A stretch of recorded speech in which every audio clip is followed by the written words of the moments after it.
remplacer des personnes ici, d'autres vont nous remplacer, et ainsi de suite. Et la vie continue. J'avais dit à certains d'entre vous que,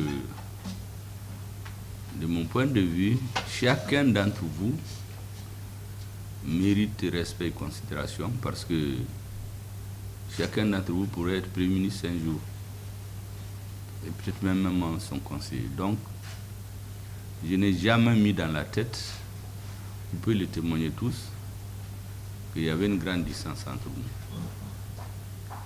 J'ai eu le même comportement vis-à-vis de la population. Je vous avais même dit que nous sommes au service du peuple. Donc, c'est nous qui devons être disponibles. Le peuple, lui, il existe même sans nous.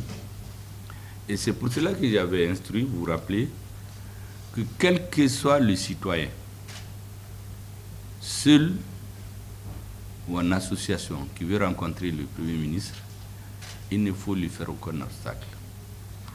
J'ai besoin d'écouter tout le monde pour comprendre les vraies préoccupations des uns et des autres. J'ai fait de mon mieux pour donner satisfaction au peuple malien, à ceux qui m'ont fait confiance. Et si j'ai réussi ou non dans cette mission, c'est grâce à vous.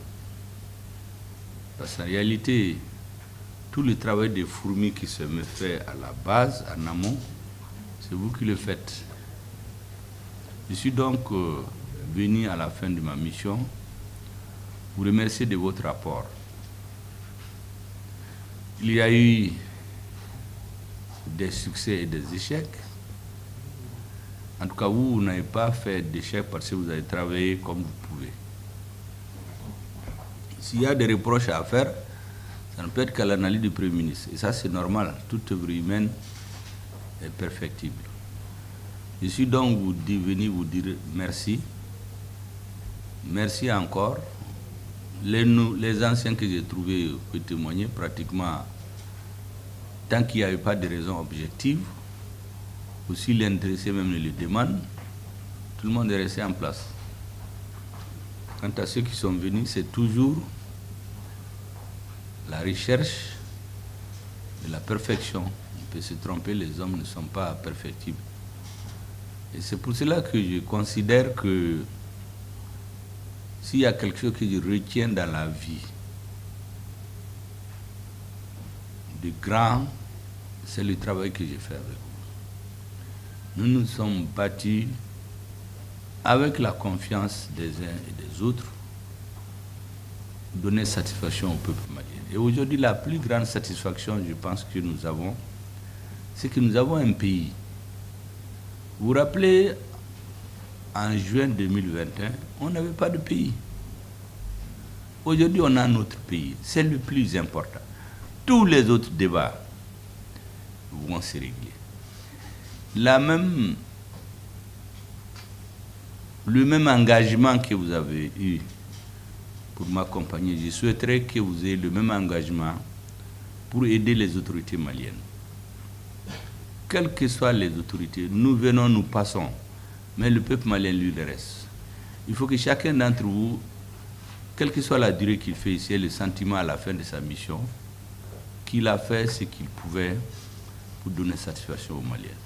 Donc, serrer les rangs, aider les autorités pour que notre pays reste. Quelles que soient les incompréhensions, les divergences, les accords entre les enfants du pays, c'est secondaire par rapport à l'avenir du Mali. Aujourd'hui, on a pu, grâce à notre armée, avoir un pays. Aider les autorités à stabiliser le pays. Parce que l'enjeu aujourd'hui, c'est la stabilisation.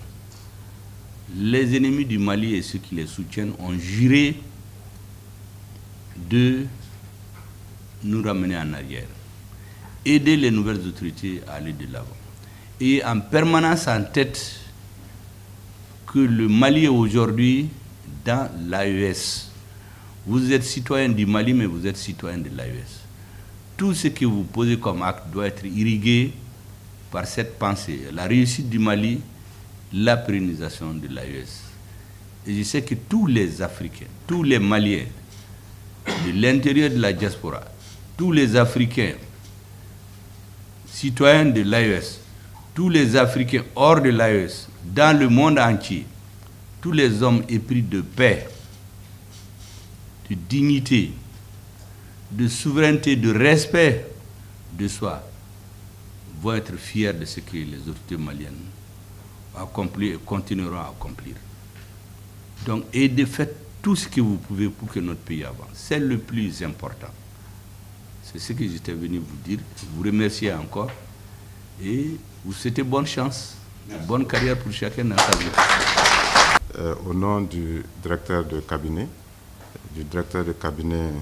adjoint, donc en mission, et l'ensemble des travailleurs du cabinet et des services rattachés. Donc je vous dis merci. Merci pour tout ce que vous avez fait pour le Mali.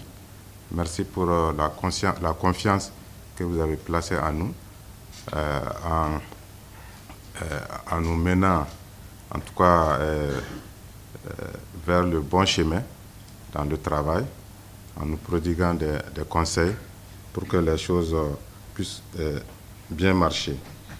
Et donc nous vous demandons pardon aussi pour les erreurs que les uns et les autres ont pu commettre pendant tout ce temps.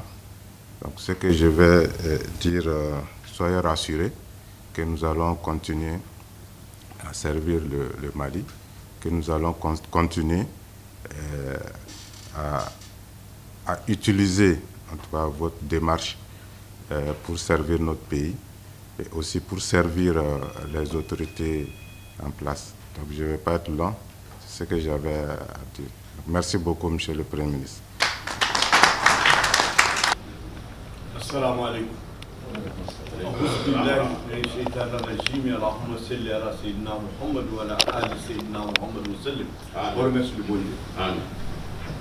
Excellence, Monsieur le Premier ministre,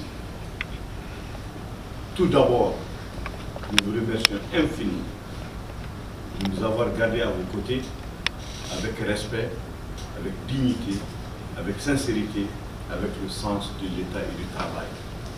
Nous retenons beaucoup de souvenirs. Et j'avoue que hier, tout près, le président de Boula Barakela du Mali m'a dit ceci. Vous les avez donné du boulot, vous les avez donné du travail et vous les avez permis de vivre de leur travail. Depuis que vous avez commencé à porter ce pays, ils sont plus chômeurs, ils sont des travailleurs. Et tout ce que vous avez fait pour le pays, nous sommes des témoins vivants. Nous prions le bon Dieu de vous donner une très bonne santé, Amen, une longévité, Amen, et beaucoup de succès dans vos futures fonctions, Allah, et que le Tout-Puissant vous protège. Allah, et considérez qu'ici à la primature, c'est des frères, c'est des neveux, c'est des amis que vous laissez, qui ne vont jamais vous oublier et qui sont toujours prêts à vous dire merci de jour comme de nuit. Choguel Maïga quitte son poste de Premier ministre après des mois de tension. Dans son dernier discours, il a vivement critiqué le gouvernement pour sa gestion des décisions, qu'il apprenait souvent par les médias, sans être consulté. Ce départ intervient alors qu'Abdoulaye Maïga, son successeur, prend la relève. Une nouvelle ère s'ouvre pour la primature du Mali, mais avec quel impact sur la politique et la gestion du pays? Partagez vos impressions et vos analyses sur cette transition et les défis à venir. À bientôt pour d'autres mises à jour.